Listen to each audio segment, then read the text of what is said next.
We want to encourage you to hang here with us for just a few moments. Once again, this gives us an opportunity to share a verse or two, a thought or two, hopefully something that's going to encourage you as you continue on the path in your walk with Jesus Christ. And so, incredible days we're living in, amazing things are happening around the globe.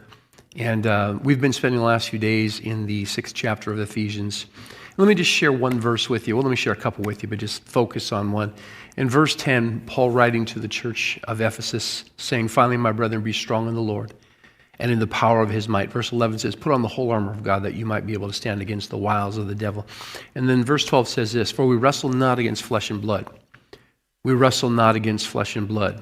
Your wife, your husband, your neighbors, those that you go to church with, your kids, they're not your enemy. We're not wrestling against flesh and blood. We're wrestling against principalities and powers, against the rulers of the darkness of this world, against spiritual wickedness in high places. Satan doesn't live in hell, as some movies would depict or suggest. He is, according to Ephesians 2, verse 2, the prince of the power of the air. The air, that is his place of dominion. That's the place where if he has any rule, that's the place he has it. And so I just want to remind you of this morning.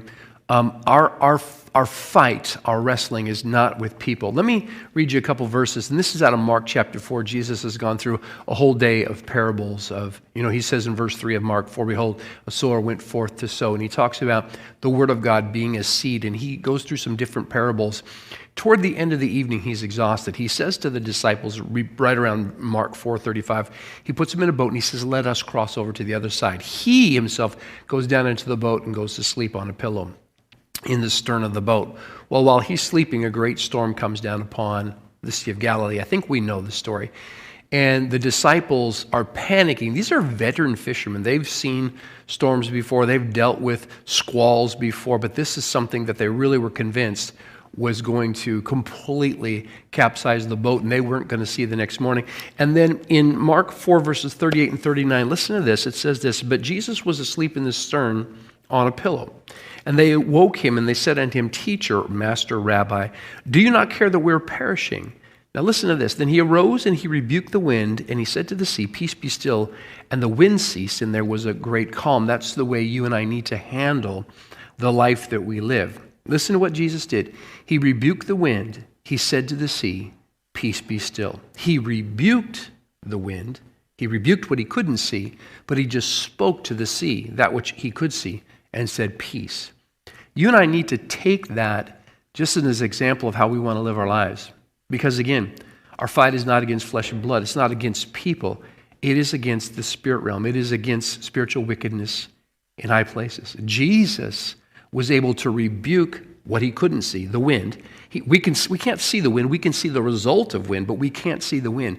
He rebuked what he couldn't see, but he just spoke to what he could see. Listen, we want to take authority, rebuke the enemy's works, rebuke the enemy's lies, rebuke the enemy's influence and tactics, but we want to speak peace to the people in our lives. We want to gently, calmly speak peace so that calmness will come to them. Sometimes when there's tension, sometimes when there's pressure, we get it opposite. We start yelling and screaming at each other and completely bypass the fact that it's possible that the enemy had some influence here.